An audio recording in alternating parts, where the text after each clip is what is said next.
എന്തെങ്കിലും നടക്കുവോ? എന്തായാലും ഞാൻ അങ്ങനെ ചോദിക്കണേ, എന്തായാലും അർജന്റീനയിൽ ജയിക്കുള്ളൂ. അർജന്റീനയ്ക്ക് തുടർ ഭരണം. അർജന്റീനയുടെ കളി അത്രമാത്രം നല്ല കളിയാണ്. കഴിഞ്ഞ മത്സരങ്ങളൊക്കെ കണ്ടില്ലേ, എല്ലാ കളിയിലും സൂപ്പറായിട്ട് കളി ജയിക്കുകയാണ്. അത് അവസാന നിമിഷം വരെ അർജന്റീനയ്ക്ക് പ്രതീക്ഷയുണ്ട്. 90 മിനിറ്റ് കഴിഞ്ഞാൽ കളി ജയിക്കോ തോക്കുമെന്ന് അറിയാലോ. നമ്മുടെ സ്പെയിൻ ഉണ്ടല്ലോ, അത്ര മോശക്കാരൊന്നല്ല കേട്ടാ, നിലവിലെ യൂറോ ചാമ്പ്യന്മാര്.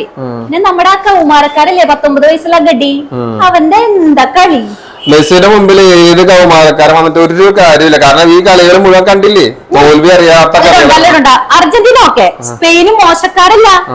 കാരണം ടീം തന്നെയാണ് സ്പെയിൻ. അതുകൊണ്ട് അർജന്റീന പ്രാവശ്യം കുറച്ച് വെള്ളം കുടിക്കുമോ? എല്ലാരും അങ്ങനെ പറയുന്നുണ്ട്. എല്ലാ മുന്നണി ഒപ്പാണ്. ഇപ്പൊ നമ്മുടെ ബ്രസീല്, അതുപോലെ തന്നെ പോർച്ചുഗല്, ഇംഗ്ലണ്ട്, ഫ്രാൻസ് എല്ലാവരും ഒരു മുന്നണി ആയിരിക്കും. പക്ഷെ പറഞ്ഞിട്ട് കാര്യമില്ല, കപ്പടിക്കുന്നതല്ല അർജന്റീന. അർജന്റീന തുടർ ഭരണമാണ്. ഓർമ്മ നോക്കി ഇന്നത്തോടുകൂടി നമുക്ക് തീരുമാനമാവും മണിക്കൂർ മാത്രം മതി. അർജന്റീനയാണോ അതോ സ്പെയിൻ ആണോ എന്ന് എന്തായാലും കപ്പ് അർജന്റീനക്ക് തന്നെ, വേറൊരു മാറ്റമില്ല. ഇതിലൊരു മാറ്റം ഉണ്ടാവില്ല, ഉറപ്പാണ്. അതിൽ ആ കാര്യത്തിൽ ഉറപ്പാണ്. കാരണം നോക്കൌട്ട് മത്സരങ്ങളും കണ്ടറിയില്ലേ, എല്ലാ മത്സരത്തിലും അവസാനം വന്നിട്ടാ ജയിക്കണ കളി.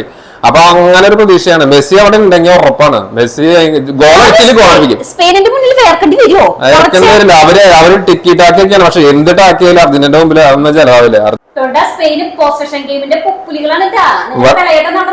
എന്റെ നിങ്ങൾ അറ്റാക്കിങ്ങിൽ പുപ്പുലികൾ അർജന്റീന പൊസഷൻ ആയിട്ട് കാര്യമില്ല, ഗോൾ അടിക്കണം. പൊസഷൻ പെർസെന്റേജിന്റെ ആയിട്ട് കാര്യമില്ല, ഗോൾ അടിച്ചാലേ ജയിക്കാൻ പറ്റുള്ളൂ, വേറെ കാര്യമില്ല. കാര്യങ്ങളൊന്നും കഴിയുമ്പോ കപ്പ് അർജന്റീനയിലേക്ക് ഏറ്റവും ബാക്കി പണികൾ നോക്കി മക്കളെ, അവ ഒന്നും കാണാനില്ല.